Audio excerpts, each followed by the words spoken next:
bersama kakak Winda Dwi Putri. Hari ini kakak ada sebuah cerita. Ceritanya berjudul Landak yang Kesepian. Yuk langsung saja dengerin cerita kakak. Di hutan yang rindang, hiduplah seekor landak yang sangat kesepian. Landak tidak mempunyai seorang pun teman. Semua binatang yang ada di hutan menjauhi landak. Pada suatu hari, landak berjalan-jalan di tengah hutan. Kemudian di perjalanan, landak bertemu dengan kelinci dan teman-temannya yang sedang asik bermain. "Hai kelinci, maukah kau bermain denganku?" kata si landak. Tidak landak, aku tidak mau bermain denganmu. Pergi sana jauh-jauh, durimu itu sangat tajam, kami tidak mau bermain denganmu, kata si kelinci dan teman-temannya. Kemudian landak pergi meninggalkan kelinci dengan perasaan yang sangat sedih. "Oh, mengapa ya semua teman-temanku menjauhiku? Padahal tak ada seekor binatang pun yang pernah tertusuk duriku," kata si landak. Hari-hari berikutnya, landak terlihat termenung di pinggir sungai. Andai saja duri-duriku ini hilang dari tubuhku, pasti aku bisa bebas bermain dengan teman-temanku, kata si landak. Sedang asiknya landak melamun di pinggir sungai, tiba-tiba datang seekor kura-kura. "Apa yang sedang kau lamunkan, landak?" kata si kura-kura. "Oh, tidak, aku tidak melamunkan apapun," jawab si landak. "Jangan khawatir, jika kau mempunyai masalah, ceritakan saja padaku. Aku pasti akan mendengarkannya. Percayalah padaku, landak," kata si kura-kura. Kemudian kura-kura berjalan mendekati si landak dan duduk di sebelah landak. Lalu landak menceritakan semua yang terjadi dan masalah yang terjadi dalam hidupnya. Kura-kura pun serius mendengarkan si landak. "Jangan khawatir, landak, jangan khawatir. Aku yang akan menjadi temanmu. Jika kau ada masalah apapun, kau harus menceritakan semuanya padaku." "Benarkah kura-kura kau mau menjadi temanku?" "Ya, tentu saja, aku akan menjadi temanmu." Kemudian kura-kura dan landak saling bersalaman. Mereka akhirnya berteman. Landak senang sekali. Akhirnya ia sekarang tidak kesepian lagi. Ia sudah mempunyai seorang sahabat. "Kura-kura, iya landak, kau membawa tempurung. Tempurungmu terlihat berat sekali. Apa kau tidak tersiksa, kura-kura?"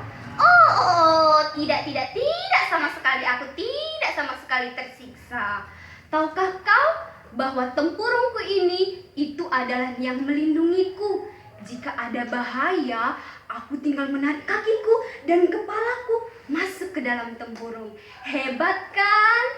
Dan satu lagi, aku tidak perlu repot-repot mencari kesana kemari tempat tinggal.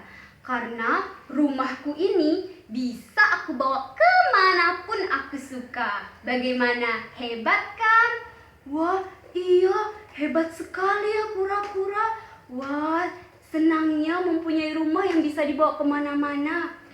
Mereka pun asik sekali bercerita di tepi sungai.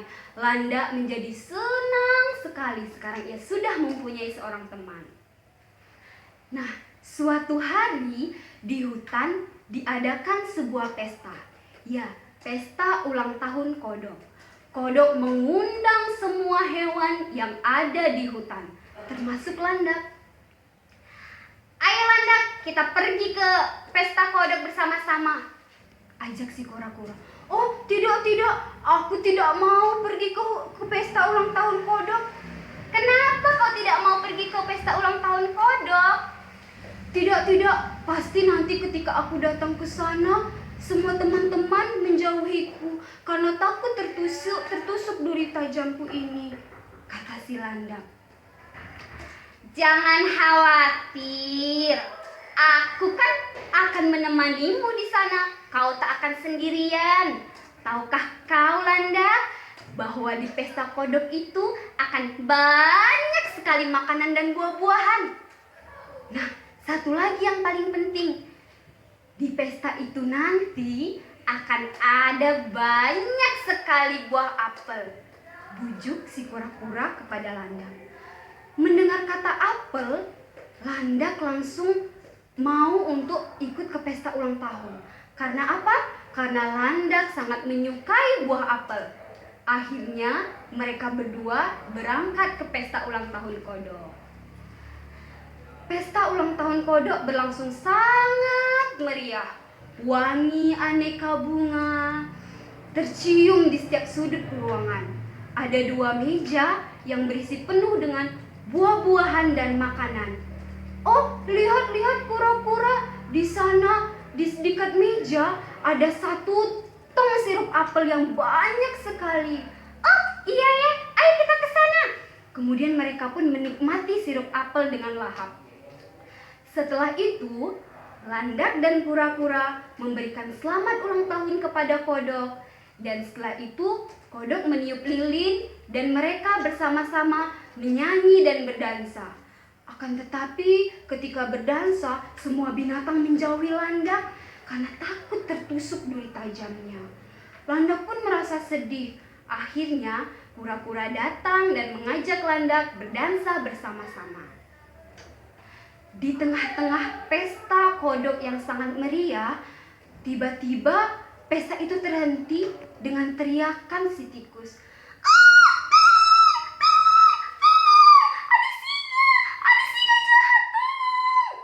Mendengar teriakan itu, semua tamu yang ada di pesta kodok lari tunggang langgang menyelamatkan tubuh mereka.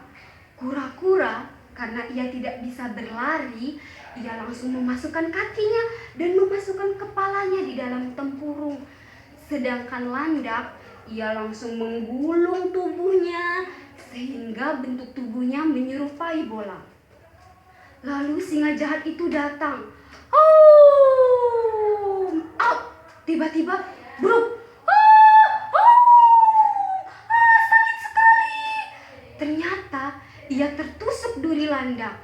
Lalu dengan menahan rasa sakitnya, singa pun lari tunggang langgang meninggalkan pesta itu. Maka selamatlah teman-teman dan Landak yang ada di pesta kodok. Tiba-tiba, hore, hore, hore, hidup Landak, hidup Landak, hidup Landak, teriak para binatang yang ada di pesta kodok. Landak pun menjadi tersipu malu. Akhirnya mereka mendekati Landak. Landak, maafkan aku ya. Aku telah menjauhimu dan tidak mau menjadi temanmu. Padahal kau tidak pernah menyakiti kami. Justru durimu yang tajam itulah yang menyelamatkan kita semua hari ini, kata si kelinci. Akhirnya semua binatang yang ada di pesta kodok mendekati Landak dan meminta maaf kepada Landak karena selama ini mereka tidak mau berteman dengan Landak dan bermain dengan Landak. Akhirnya mereka sekarang menjadi berteman. Semua binatang yang ada di sana sudah berterima kasih kepada Landak karena pada hari itu Landak sudah menyelamatkan nyawa mereka. Sekarang mereka sudah tidak takut lagi bermain bersama Landak. Justru mereka merasa terlindungi ketika bermain bersama Landak. Nah, adik-adik, itu tadi cerita dari kakak yang berjudul Landak yang Kesepian. Nah, jadi Landaknya sudah tidak kesepian lagi ya. Jadi, pesan yang bisa diambil dari cerita ini bahwa kita tidak boleh melihat atau menilai seseorang dari penampilannya saja. Penampilan yang buruk belum tentu dia buruk, dan penampilan yang baik juga belum tentu dia baik. Nah, adik-adik, sampai jumpa di cerita-cerita kakak selanjutnya. Assalamualaikum warahmatullahi wabarakatuh. Dadah.